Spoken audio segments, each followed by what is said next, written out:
భగవంతుని ఆదేశము ప్రకారము వసుదేవుడు బిడ్డను గుడ్డలో చుట్టుకొని నెత్తిన పెట్టుకొని బయలుదేరగా సంకెళ్ళు వీడిపోయాయి. తలుపులు తెరుచుకున్నాయి. సైనికులు సుషుప్తులై ఉన్నారు. ఉరుములు మెరుపులతో వర్షం కురుస్తున్నది. శేషుడు తన పడగలే చిత్రముగా స్వామి తడవకుండా అనుసరిస్తూ ఉన్నాడు. వరదలు కెరటాలతో ఉప్పొంగిపోతున్న యమున అంటే యముని సోదరి దారి ఇచ్చినది. అర్ధరాత్రిలో అందరూ నిద్రిస్తుండగా వసుదేవుడు నందవ్రజము చేరి యశోద ప్రక్కలో తన కొడుకును ఉంచి ఆమెకు పుట్టియున్న బిడ్డను తీసుకొని వచ్చి కారాగారంలో ప్రవేశించి ఆ బిడ్డను దేవకి ప్రక్కలో పెట్టి సంకెళ్లను తగిలించుకున్నాడు. తలుపులు మూసుకున్నవి. యోగమాయా ప్రభావము చేత యశోదకు గాని ఇంకెవరికి గాని పుట్టినది ఆడుబిడ్డ మగబిడ్డడా ఏమీ తెలియలేదు. వసుదేవుడు చేసిన మార్పిడి కూడా ఎవ్వరికి తెలియదు. వసుదేవునిచే తీసుకొని రాబడిన బిడ్డ దేవకి ప్రక్కలో నుంచి ఏడ్చినది. భటులు చూసి లేచి వెంటనే పోయి కంసునితో చెప్పారు. కంసుడు దిగ్గున లేచాడు. తాను ఇంతకాలంగా బెదురు భయాలతో ఎదురు చూస్తున్న మృత్యువు తన గుమ్మంలోనే ప్రవేశించినట్లు అదిరిపోయాడు. మొండి ధైర్యం తెచ్చుకున్నాడు.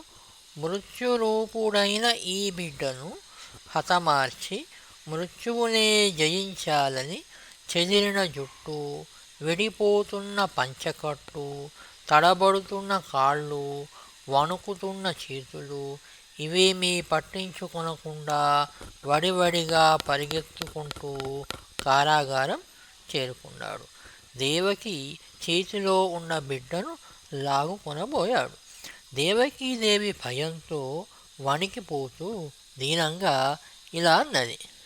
అన్న క్షమింపుమన్న తగదల్లుడు కాడిది మెనగోడలో మన్న నసియుమన్న వినుమానిని చంపుట రచపాడి కాదన్న సుకీర్తివై మనగదన్న మహాత్ములు ఓవు త్రోవ పోవన్న భవత్సహోదరిగదన్న నిను శరణంబు వేడెదన్. కట్టార్గురు కొడుకుల బట్టి వధించితివియాడు పడుచిది కోడల్ నెట్టన చంపగవలెనే కట్టిడి బిగదన్న అన్న కరుణింపగదే. పుత్రుడు నీ బ్రతుకునకును శత్రుండని వింటిగాన సమయింపదగున్. పుత్రులకు నోచనైతిని పుత్రీదానంబు చేసి పుణ్యముగనవే అని పలు విధాలా ప్రాధేయపడి వేడుకుంటున్నను కరుణించని వాడై దేవకి చేతి నుండి బిడ్డను దురుసుగా లాక్కొని కర్కశమైన తన ఇనుప పిడికిలితో పైకెత్తి తన శక్తినంతా వినియోగించి నేలకు విసిరి కొట్టాడు. ఆ బిడ్డ దివ్య తేజస్సుతో వెలిగిపోతూ నేల పడకుండా పైకి వెళ్ళినది. 8 చేతులతో ఆయుధపాణి అయి దివ్య మాల్యాంబరధారిణి అయిన ఆ యోగమాయాదేవి ఇలా అన్నది. ఓరీ దుర్మతి, దేవకి బిడ్డలను అందరినీ చంపి నన్ను రాతిపై కొట్టాలని ప్రయత్నించావు, కానీ నిన్ను చంపేవాడు నాతోనే జన్మించి వేరొక చోట పెరుగుతున్నాడు సుమా అని చెప్పి అదృశ్యమైనది.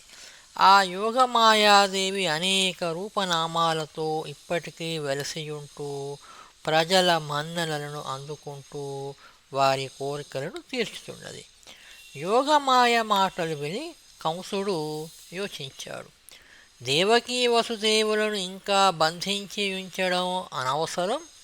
తాను అకారణంగా శిశుహంతకుడు అయినా ప్రయోజనం లేకపోయినది, విధి విలాసం వేరు విధంగా ఉన్నది అని తలపోసి చెల్లెలిని బావను చెర నుండి విడిపించి పశ్చాత్తాపంతో ఇలా అంటాడు: బావా, పాపుడ బలఘాతకుడ బంధు విరక్తుడ దుష్ట చిత్తుడన్ కోపనుడంజరన్ మృతుడ క్రూరుడ బ్రాహ్మణ హంత భంగిమీ పాపల జంపితిన్ బయలి పల్కులు నంబితి సధులార నా పాపములు గడింపగ కృపాపరులై కనరే క్షమింపరే. ఆకాశవాణి మాటలు విని ప్రాణభయముతో మీ బిడ్డలను నిష్కారణముగా చంపాను. ఎవరు చేసిన కర్మఫలాన్ని వారు అనుభవింపక తప్పదు కదా. దేహము ఎప్పటికైనా చనిపోవునట్టిదే. ఆత్మకు ఎవ్వరి వలన చావురాదు. ఆత్మజ్ఞానము కలవారు శరీరాలు కలియడానికి, విడిపోవడానికి, చనిపోవడానికి కారణం ఆ జీవుల యొక్క కర్మలే అని తెలుసుకుంటారు. నా దుర్మార్గాన్ని క్షమించండి అని వారిని వేడుకొన్నాడు. దేవకీ వసుదేవులు కంసుని పశ్చాత్తాపానికి ఊరట చెందాడు.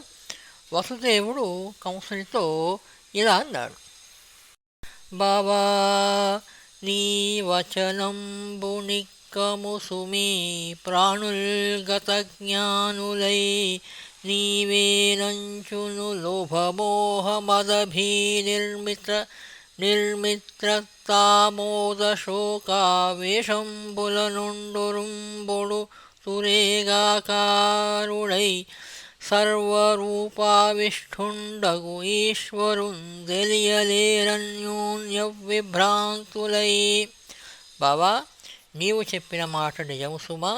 అన్ని ప్రాణులలోనూ అందరియందు ఆవేశించి వ్యాపించియున్న ఈశ్వరుని గుర్తించలేని జ్ఞానశూన్యులు లోభము, మోహము, మదము, భయము, శత్రుత్వము, శోకము మొదలైన ఆవేశాలకు లోనైన వారై ఒకరినొకరు నిందించుకుంటూ విభ్రాంతులై పొడుచుకుంటున్నారు కదా అని చెప్పగా కంసుడు సంతుష్టుడై వెళ్ళిపోయాడు.